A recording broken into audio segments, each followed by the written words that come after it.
Esse vídeo faz parte de uma série de contabilidade para investidores. Nesse vídeo você vai aprender sobre o balanço patrimonial, que também é uma das principais demonstrações para que você precisa entender para investir em ações. Cara, não adianta você ficar bitolado olhando indicadores de forma isolada. De forma isolada você não entende o contexto do qual os números estão te indicando. Se você não viu o primeiro vídeo onde eu explico linha a linha como funciona uma DRE, eu vou deixar um link aqui na descrição para que você veja depois, beleza? Entendendo a DRE e o balanço patrimonial, você está muito mais próximo de entender como de fato funciona a dinâmica de uma empresa e como um número influencia no balanço e no DRE. Se você gosta desse tipo de conteúdo, deixa o like, se inscreva no canal para que esse vídeo chegue a outros investidores que também desejam investir na Bolsa de Valores. Seguindo aqui no vídeo, para que você entenda um balanço patrimonial, você tem que entender primeiramente que o balanço precisa sempre estar equilibrado. Vamos usar uma analogia da geometria, por exemplo. Na geometria, para que você tenha uma reta, você precisa de dois pontos, o ponto de origem e o ponto de destino. Somente assim você consegue ter uma reta. Numa transação financeira, você também tem que ter a origem dos recursos e o destino dos recursos. Somente dessa forma você consegue ter uma transação financeira. Na contabilidade, a origem dos recursos é chamado de crédito e o destino e aplicação dos recursos é chamado de débito. O balanço patrimonial, diferentemente da DRE, é como se no final do exercício você chegasse na empresa e batesse uma foto, que basicamente você tem na parte direita a origem do dinheiro, se o dinheiro é através dos seus recursos próprios ou através de recursos de terceiros, se é dinheiro dos outros, para que esse dinheiro financie o lado esquerdo do balanço, que seria o destino dos recursos. Então, de uma forma geral, o balanço é como se fosse uma foto ao final do exercício. Você lembra da DRE? O DRE, diferentemente do balanço, ele te dá o filme do que aconteceu naquele exercício. Então, seguindo aqui no balanço, o balanço dividido em duas partes, ele sempre tem que estar equilibrado. No lado direito você tem os passivos e o patrimônio líquido, e no lado esquerdo você tem os ativos. Então você sabendo que para financiar os ativos você tem que ter capital próprio, que é o patrimônio líquido, ou seja, seu dinheiro, ou as suas obrigações, que seriam o capital de terceiros, por exemplo. Então dessa forma você entende que o balanço patrimonial ele é dividido em duas partes que sempre tem que ter equilíbrio. Por isso que nos livros textos de finanças, basicamente você tem os ativos no lado esquerdo do balanço, que representam os bens e os direitos da empresa naquele período que foi tirada a foto, e no lado direito seriam os seus deveres, suas obrigações, que seriam os passivos, e o patrimônio líquido, que seria o capital próprio. Agora, indo para a terminologia da contabilidade, o lado esquerdo, que seriam os seus bens e direitos, que seriam os seus ativos, você tem os ativos de curto prazo e os ativos de longo prazo. Assim como no lado direito você tem os passivos de curto prazo e os passivos de longo prazo. O que seriam esses ativos de curto prazo e longo prazo, por exemplo? Os ativos de curto prazo são bens que você consegue converter em dinheiro em até 12 meses. Os ativos de longo prazo são ativos que você consegue converter em dinheiro somente após 12 meses. O mesmo vale para os passivos. Os passivos de curto prazo são passivos que você tem que pagar até 12 meses e os passivos de longo prazo são passivos que você tem que pagar após 12 meses. E o nome que seria dado a esses ativos de curto e longo prazo seria ativo circulante, que seria o ativo de curto prazo, e o ativo não circulante, que seriam os ativos de longo prazo. O mesmo vale para os passivos. Passivos de curto prazo, passivo circulante, passivo de longo prazo, passivo não circulante. Então você entendendo que o balanço sempre tem que estar em equilíbrio, ou seja, você tem que ter o capital de terceiros mais o capital próprio para financiar os bens da empresa. Então você chega na fórmula, que basicamente a fórmula de finanças diz que o ativo é igual o passivo mais o patrimônio líquido. Agora que você entendeu a lógica do balanço, vamos para as principais contas do balanço que mais comumente aparecem nos balanços das empresas, principalmente aquelas de capital aberto que você vai analisar antes de investir em alguma empresa. Começando pela conta caixa no ativo circulante. Quando você ouve que uma empresa gera caixa, significa que aquela empresa tem uma capacidade de geração de dinheiro. Então, na conta do ativo circulante, a primeira conta é a conta que seria mais líquida. E é assim que funciona a lógica do balanço. Quanto mais alto fica essa conta no balanço, mais líquida, ou seja, mais próxima de se convertida em dinheiro, essa conta é. Por exemplo, a conta caixa significa o quanto de dinheiro a empresa tem no caixa da empresa. Em seguida, tem contas como banco conta movimento, que seria o valor que estaria disponível nas contas bancárias da empresa, assim como as aplicações de curto prazo, que são aplicações até 12 meses, pois a gente está falando da conta do ativo circulante. Então seriam aplicações de curto prazo, por exemplo, aplicações em Tesouro Selic da empresa. Em seguida, temos a conta do contas a receber, que seria as vendas que a empresa fez. E essa conta a receber, naquele momento que foi batido a foto, seria o registro do que a empresa teria ainda a receber após o batimento dessa foto. Ou seja, no momento que foi batido a foto, nessa contas a receber, seriam as contas que os clientes ainda teriam a pagar para a empresa em até 12 meses. Em seguida, teria o estoque. O estoque seria todos os bens, matérias-primas que a empresa utiliza para fabricar os seus produtos. Em seguida tem os adiantamentos, que seria eventualmente um eventual adiantamento que a empresa fez para algum fornecedor. Eventualmente algum fornecedor pediu algum sinal e a empresa tirou do caixa e fez esse adiantamento para a empresa.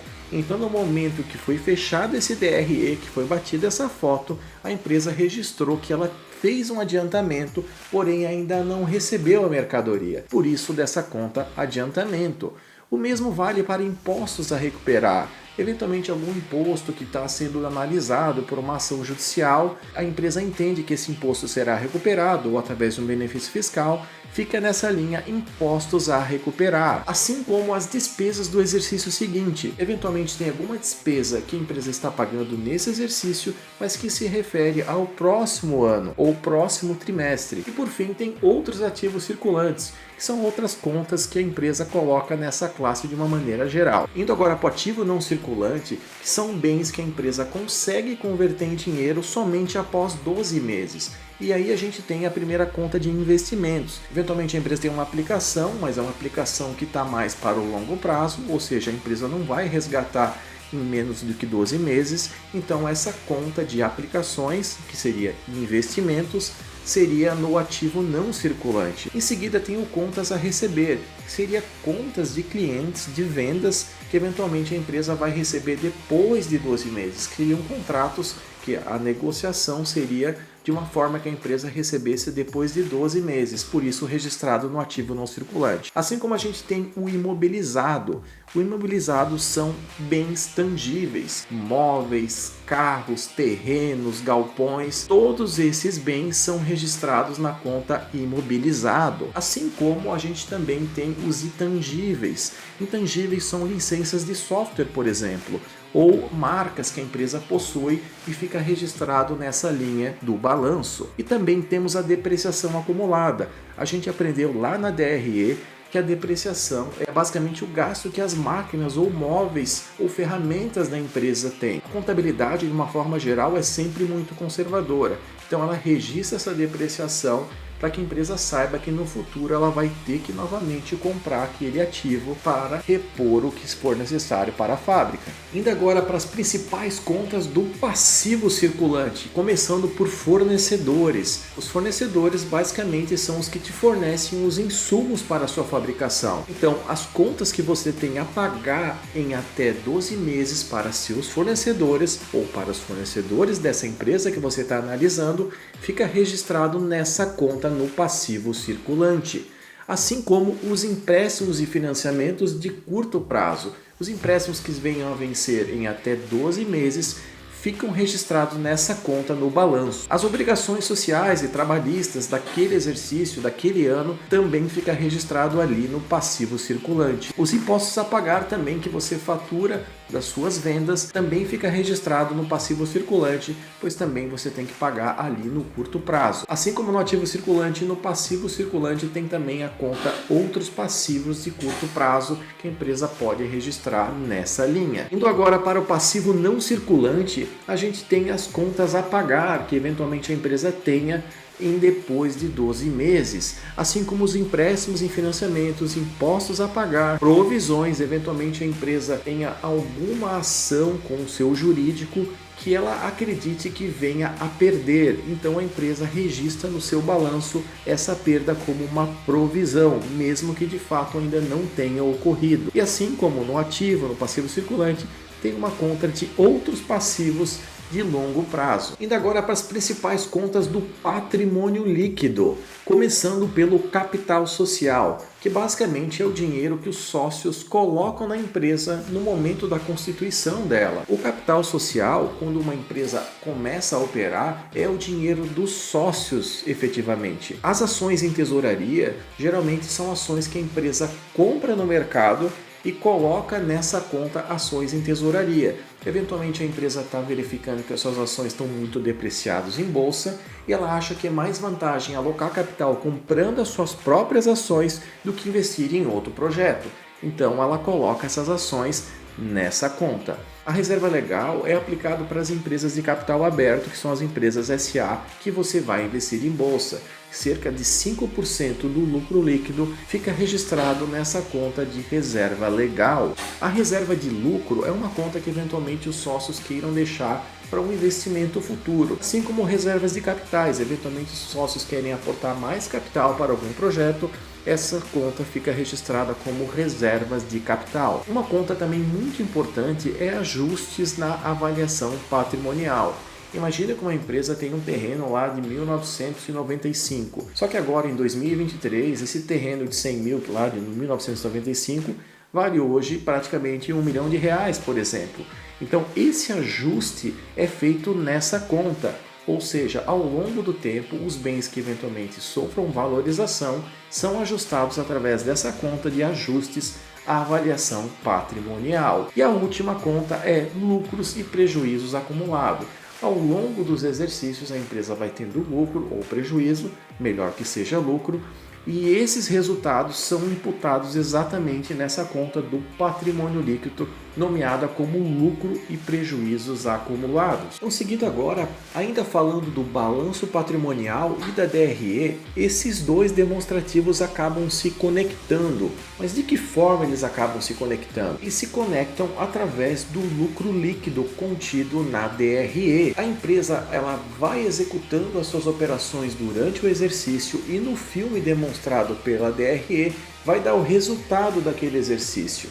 O resultado daquele exercício é exatamente o lucro líquido. Para onde vai esse lucro líquido lá no balanço patrimonial? Exatamente na conta patrimônio líquido, na reserva de lucros. Se no exercício a empresa terminou com patrimônio líquido de 1 milhão e no próximo exercício a empresa teve 1 milhão de lucro, esse lucro, após a distribuição com os acionistas, digamos que ela lucrou mais 1 milhão e distribuiu 500 mil, esses 500 mil remanescentes vão para a conta reservas de lucro lá no patrimônio líquido. Para resumir para vocês então, o balanço patrimonial ele é composto pelos ativos, que são os bens e direitos da empresa, e os passivos, que são as obrigações da empresa. E o que seria o patrimônio líquido? Seria basicamente a diferença de tudo que a empresa tem de bem, menos o que a empresa tem a pagar. É assim como você na sua conta pessoal. Se você tem um patrimônio de 1 milhão de reais, só que deve 500 mil, o seu patrimônio líquido é exatamente 500 mil reais, que seria o seu capital líquido das suas obrigações. O mesmo vale para o balanço patrimonial, que representa o patrimônio da empresa. O patrimônio líquido é exatamente o patrimônio líquido das obrigações. Agora que você entendeu o balanço patrimonial e já estudou comigo aqui o DRE, você vai conseguir interpretar nos próximos vídeos que eu vou divulgar os indicadores que o balanço patrimonial te proporciona, como indicadores de rentabilidade, de endividamento, mas isso a gente vai ver num vídeo exclusivo. A propósito, não perca o próximo vídeo que a gente vai falar sobre a demonstração de fluxo de caixa, que é importantíssima para qualquer empresa que você venha analisar, que te dá a visão real de quanto de caixa a empresa está gerando. Assim como nos próximos vídeos a gente vai falar sobre indicadores do DRE, do balanço patrimonial e também do fluxo de caixa, pois de fato você vai ter entendido as três principais demonstrações e aí sim você consegue avaliar os indicadores desses relatórios. Se você gostou desse vídeo, dá um like, se inscreva no canal e até o próximo vídeo.